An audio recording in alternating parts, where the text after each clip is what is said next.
Endurance Junkie podcast, episode 32.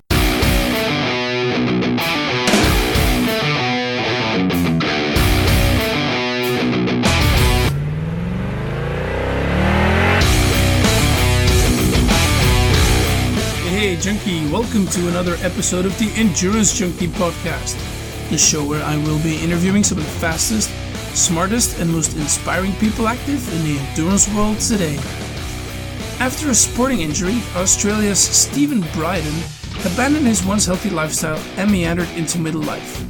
For years he celebrated the achievements of others until, inspired and determined to turn his life around, Stephen laced on a long-forgotten pair of running shoes and exercised for the first time in 7 years. Little did he know that these first steps would lead him to a 250-kilometer ultramarathon across the Sahara. Stephen, thanks for taking the time to chat here today. Now, for those of us who don't know you, can you tell us a little bit about yourself and your sporting background? Yeah, thanks, Peter.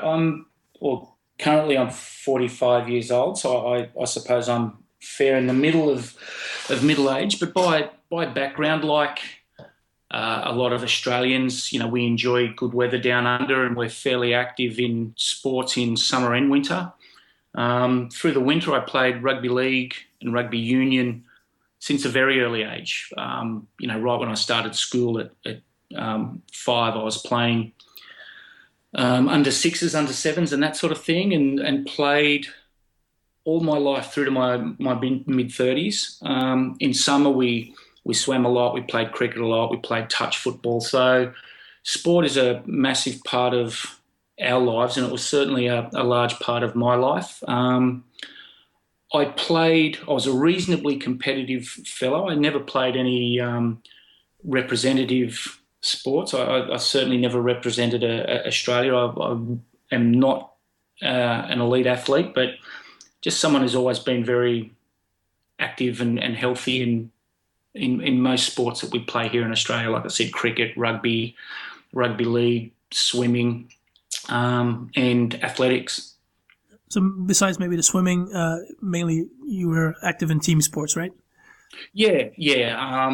When I was through my 20s, I was in the army, and team sports were encouraged over individual sports for obvious reasons, in team cohesion and teamwork and the cooperation that occurs and the camaraderie. So I was certainly more active in team sports for most of my life. Yeah, cool.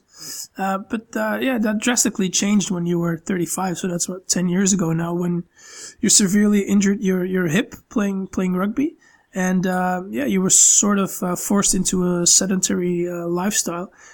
How did that affect you both mentally and physically to not be able to compete anymore?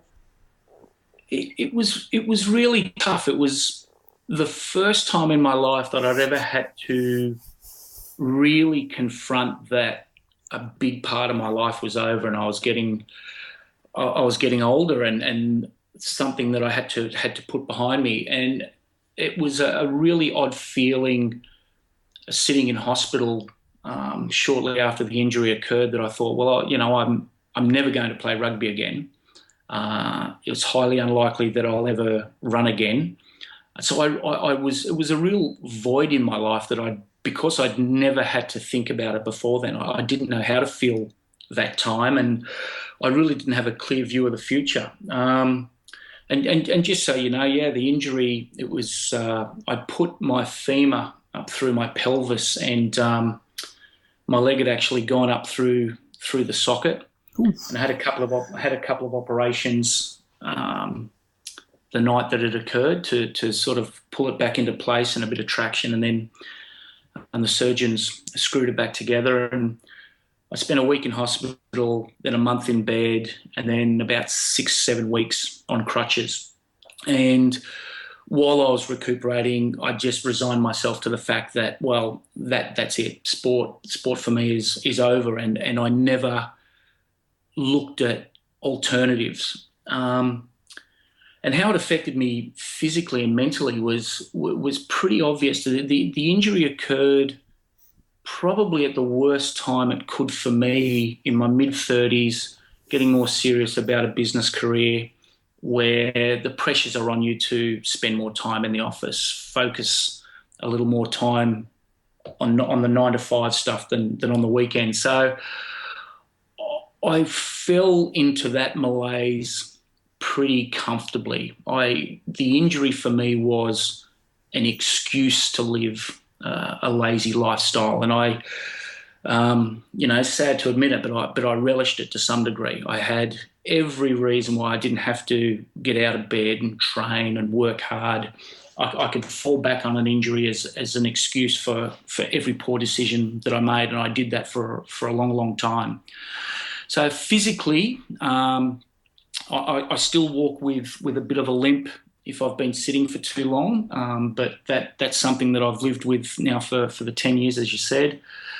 I have pretty constant aching in my hip and legs. That's something that's not an insufferable pain, but it's enough that I'm aware that it's there.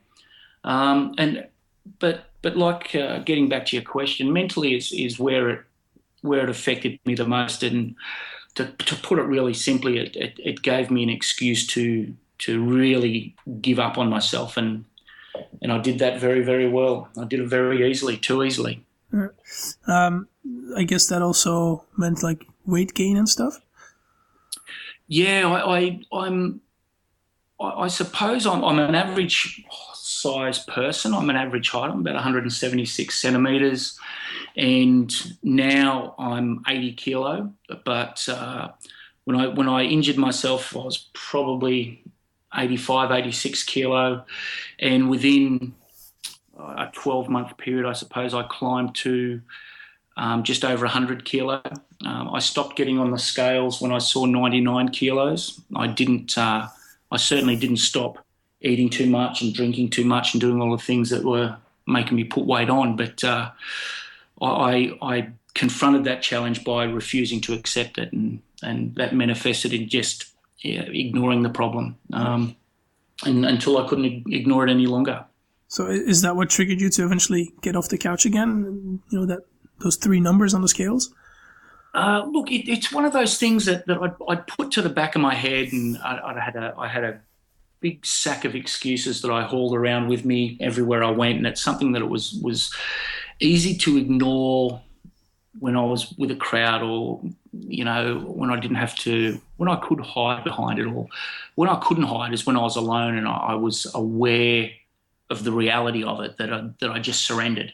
And deep in the back of my mind, I'd always still felt competitive, still believed that someday around the corner that I'd find the spark to help me get off the sofa and get back on my feet and do something. I didn't have a trigger, and every time I tried to make some changes, it was just too easy for me to fall backwards. And it was a real internal struggle with myself to find that one thing that would form the catalyst for change. And when I did, it was a momentous day. It's still very clear to me. And it was a fantastic day. It wasn't as pretty as I would have liked, but it was a really good day. So you just said, okay, it's gone too far. I'm going for a run. Yeah, it was. Look, when I was sitting around the house, and this is how bad it got, I couldn't stand the sight of myself, and I'd sit around the house wearing a shirt. I didn't want to look down at my belly, and that made it visually obvious how far I'd let myself go. Inside my mind, I knew it. And one day I was watching a documentary on telly, and there was a climber, and he was just about to summit Everest, and the wind had whipped up, and I realised the climber just before the summit had no legs. And I was watching this fellow, and I was at that moment just so thoroughly disgusted in how I had given up on myself that I simply stood up and pulled on some shoes, and I told my wife, I said, I'm going for a run. And she said, what do you mean? Can you do it? And And I said, look, what's really sad about the decisions I've made over the last, it was 7 years that I hadn't been active, was I hadn't even tried. I just assumed that I couldn't do it, told myself that I couldn't do it. And of course, when you tell yourself you can't, well, you certainly can't. And, when I saw this fellow climbing and summiting Everest, I thought, well, he's got no legs and he's giving it a crack. And I haven't even tried to do this. So I pulled on my runners. I went outside, and look, I'd like to say it was one of those glorious Hollywood moments where I found some latent fitness and energy and took off. But in reality, I got about 400 metres and thought I'd been hit by a truck. It was ugly. I'm running along, and really, to be perfectly blunt, I don't think there was any 2 pounds of me travelling in the same direction. It was a wobbly old trot. But what's still clear in my mind is, although I must have looked dreadful to people driving past, I just thought, I'm actually running here. I'm really doing this. And I was elated, and I still managed to get through a few Ks. After that 400 metres was walking and running, and until I think I turned around just because I was so excited to go back and tell my wife that I'd been for a run. And that sort of situation, that was about July 2011, so relatively recent. And I then spent the next few weeks going out from a run walk to try and make it a more regular part of my life. And that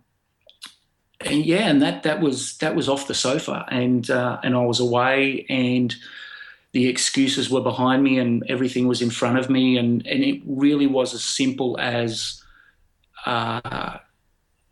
getting a bit of a lesson taught to me by someone who didn't know me but showed me an example of courage that I had not known was within me. I certainly hadn't shown it before, and I knew if I was to ever fulfill what I thought I was capable of, well, the excuses were no longer going to cut it. Very cool. No, that's awesome. How did the hip react to that sudden burst in energy? And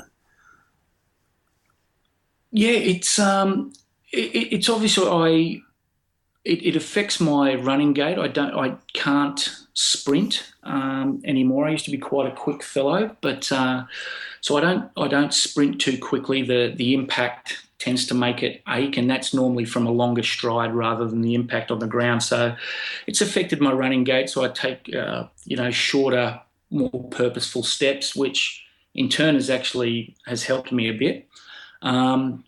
It still certainly aches when I run, regardless of what distance I do, but it's something that it gets to a sort of a bit of a constant, and I can deal with it. I just have to be more mindful of recovery, my cadence, and those sorts of issues. And it's about running a little smarter these days. Yeah. So I guess that's why you entered a 250 km ultramarathon in Egypt called the Sahara Race, because I guess that doesn't really involve any sprinting at all. Can you maybe tell us a bit about why you started, or why you entered that race, and the journey between those first couple of runs and then the decision to run this crazy long ultramarathon? It was one of those things that I was really happy from July 2011 to November. I'd sort of built up my distances to run from essentially 0 to about 10 kilometres I was running in November of that year. And I was really happy with the progress, but I wanted something that was just going to be life-changing for me. I didn't want to do 5 kilometre runs or 10 kilometre runs or build to a half marathon. That was always going to have to happen, obviously, to build to Sahara, but I wanted something so big and seemingly insurmountable in front of me that I had really only 2 options, which was to fail at it or achieve the goal. And I knew when I achieved it that it would have been a life-changing experience, and it was that life change that I really wanted.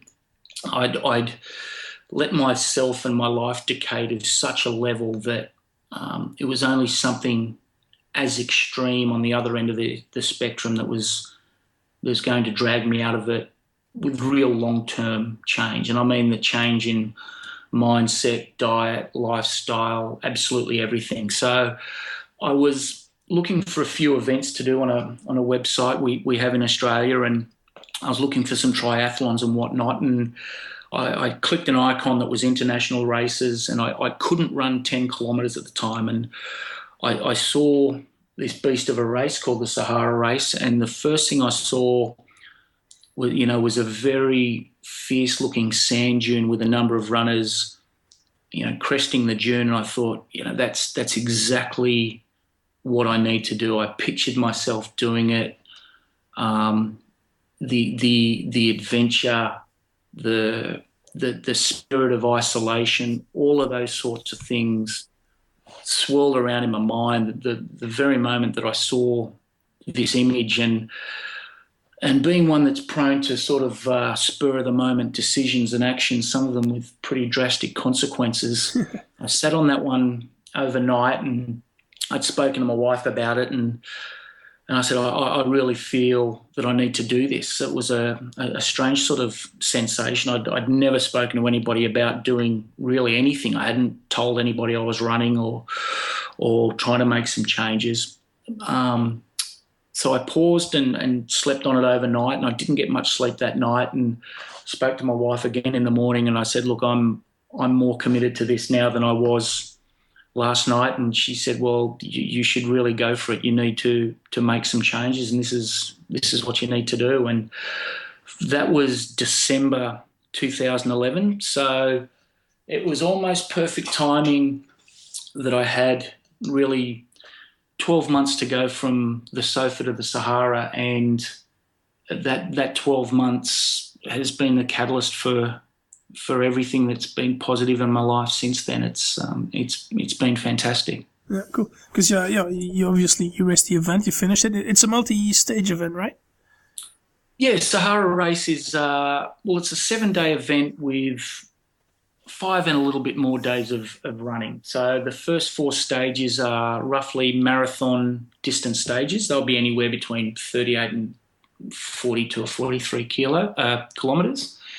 On the 5th day is a double marathon stage, and on the final day we had a ceremonial finish at the footsteps of the pyramids where my wife was waiting. So the first 4 days were, really, really solid 6 to 7 hour marathons through sand and rocky plains and dunes, and it's a magnificent landscape, and I'd like to say I enjoyed every minute of it. I imagine there was a few moments where I probably would have liked some cloud cover or whatnot, but we were running each day in high 40s, and I think the hottest time we hit during the race was actually mid-morning on the long day, where it did get over 50 degrees Celsius, and that's a pretty brutal dry heat. There's no cover in the Sahara, and staring at another sort of 60 kilometres in front of you with 50-degree heat around you, and 4 marathons over 4 days behind you was a pretty intimidating day. But it was exactly what I needed. It was exactly what I wanted, and I was really lucky at that particular time, because I don't think too many people get to stand in a spot or realise it at the time that they are exactly where they want to be, doing exactly what they want to be doing. And I had that, and I had the heat and the privation, and I had everything I wanted from the event, and so I gained a lot from it. Yeah, awesome. I guess we can go into a lot more detail about the race itself, but I think what the easiest would be for the listeners is to simply pick up a copy of your book, The Breath of Ghosts, that you wrote afterwards, covering your journey from the couch to the Sahara. Why the need to write down that story? And by the way, it's getting nothing but 5-star reviews on Amazon, so it's definitely worth a read. Why the need to write it down? It was it was another one of the chinks in the chain of the journey. There was a lot of little pieces that helped me get as much as I could and helped me get what I needed from the experience. One of the dangers, and the book almost finishes with a precautionary tale to myself that, if I take my eye off, some of the issues that have affected me in the past, it's simply too easy to fall backwards or too easy to rest on my laurels and say that was a really interesting part of my life. And then I've lost all the lessons that I've learned from that. So the book was an opportunity for me to document the journey. But really it was a chance for me to come clean with a lot of the issues that I was struggling with. It was a chance for me to be really honest with my family. More importantly, it was a chance for me to be really honest with myself. And when I sat down and looked at how I treated myself, how I managed the very close relationships I have with friends and family around me, when you spend some time acknowledging how selfish you are, some really positive outcomes can come from that. So I wrote the book to illustrate to people that I understood what I'd put them through.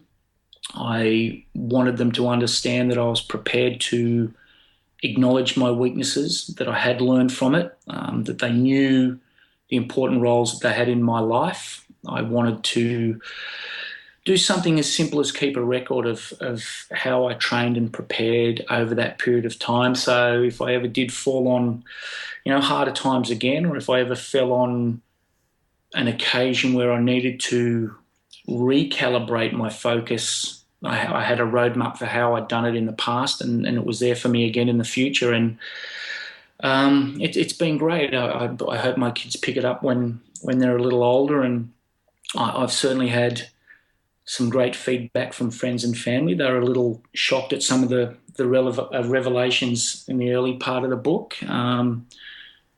That's tough to listen to, but that's why I wrote it. So a lot of the things that I'd held within were understood by the people that I cared about. And as you said, it's had some nice reviews, and I'm very flattered by that. And I'm immensely proud that other people have reached out to me and have liked parts of the story and have found some similarities in their own challenges, and that's been the reward for the hard work of sitting down and writing it. It's a tough process. Yeah. Now, besides the fact that it's a very good book and a very inspiring one, I guess the profits that you make of it are also going to a good cause. Is that correct? Yeah, I any of the royalties that I make, and I'm certainly not Tolkien here. I'm not pocketing millions. That'd be a nice problem to have. But the money I do make, I donate to the care and education of children with autism.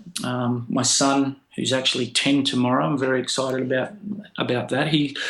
My son has autism, and I used fundraising is a big part of the journey to inspire me, to keep me going. I wanted the journey to be about something that was bigger than my own ego and bigger than my own desire to cross a finish line. So in some darker moments, I have a lot of faces in my mind. I have a lot of little people sitting on my shoulders and guiding me along. So the fundraising for autism has been extraordinarily helpful for me, and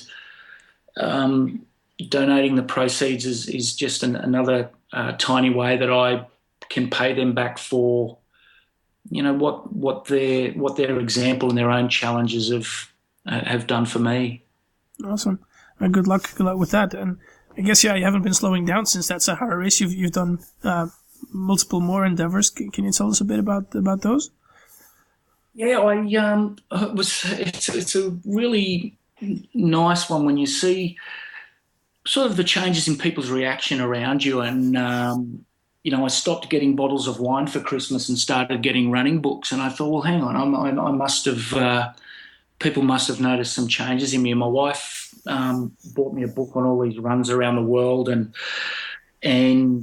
when I finished the Sahara Race, I found that I'd amassed enough points to qualify for Ultra Trail de Mont Blanc. Wow. And never in my wildest imagination did I ever imagine when I did that 400-meter run that I'd ever run, in the European Alps. But when I returned from Sahara, within a month, it was time to register, and for all of my sins, I'd picked up a slot at UTMB and had 8 months or so after returning from Sahara to get ready to run in the Alps. And between that period, I'd kept going. I'd gone back to desert racing and finished another 250-kilometre race in the Gobi Desert.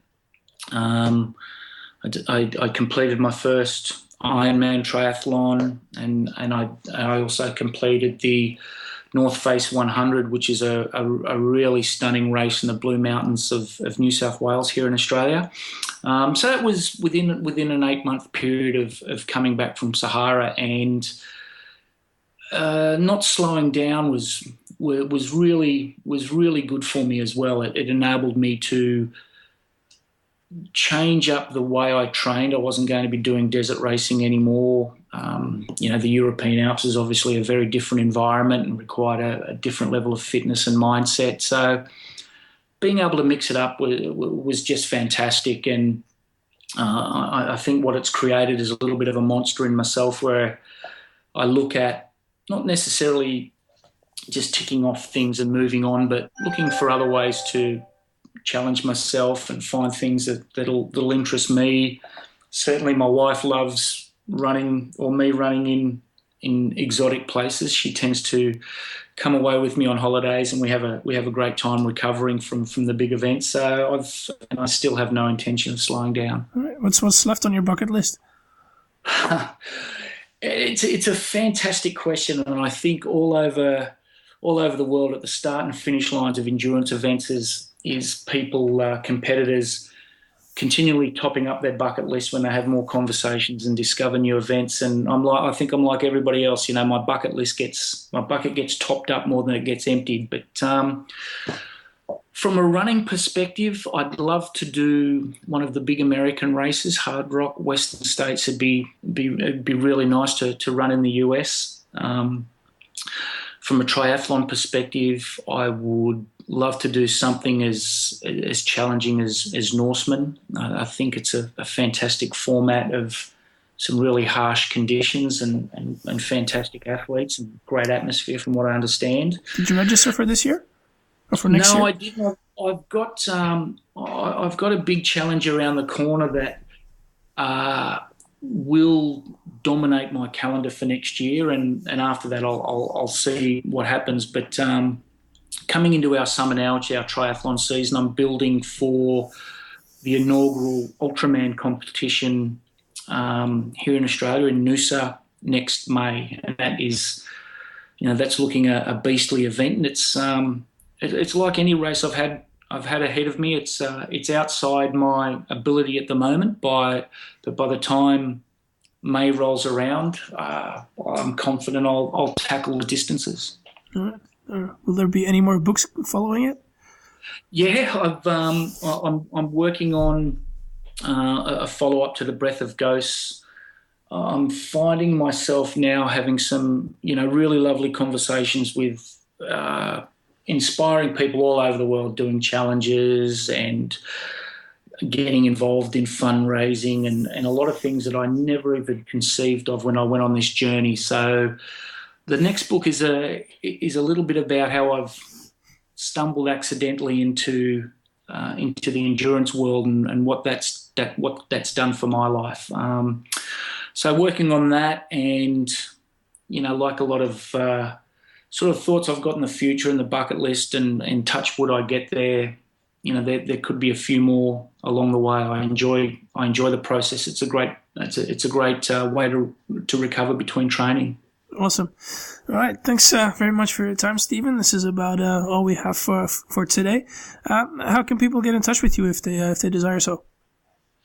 Look, they can log on to www.odysseyforautism.com.au, and the way to spell that is Odyssey, and 4 is the number 4, autism.com.au, and all of my contact details are there. It's very easy to find me on Odyssey for Autism on Facebook. I can find Stephen Brydon on Twitter, and my email's there. My mobile phone number's there. I love getting in touch with people. I have chit-chats with autism parents around the world and other athletes, and it's fantastic. So I love hearing what other people are up to. So I more than encourage people to drop a line if they'd like to. Awesome. I'll definitely put all those links on the show notes page on the website that you can find, junkiepodcast.com, and if you get there, you will immediately see Stephen's show notes page there. Besides the book, maybe anything else you want to plug? Do you have some sponsors maybe that are supporting you? Yeah, it's been a recent thing, and it's really part of the next book, which is, as I said, it's almost my role as an accidental athlete. In the last month, I've had some fantastic support from a few organisations here in Australia. The Titan Performance Group have been wonderful, and they've hooked me up with their one of their other companies, Xterra wetsuits, and so I'll be hitting Ultraman in the fastest, most buoyant wetsuit in the planet. So that's been fantastic. And Skin Strong Australia have been great. And as you can imagine, the amount of training and events that I do, the anti-friction products are wonderful. IO Merino have given me some great base layers and other merino products for some backcountry adventures that I've got on the horizon. And also one business that's been with me from the start, a small business run by two brothers called Pixelfish that do my website design and hosting, and they've been with me from day one. And without those guys, I wouldn't have connected with people all over the world. And, you know, if anything comes out of this opportunity and the discussion today, for those guys to know what, the role they've played in me, being able to connect with friends and family, it's been fantastic. So those relationships are more than sponsor relationships for me. They're organisations that have shown support for me, passion for helping children with autism, and in turn we've had wonderful discussions about how we can help each other achieve their goals. So it's the sort of relationships that I love in sponsors, and they're all fantastic. All right, excellent. All right, thanks very much, Stephen. Talk to you soon, and good luck with Ultraman. Thank you very much. Thanks for your time, and I wish you well in your own journey. Cheers, man. Thanks, Pat.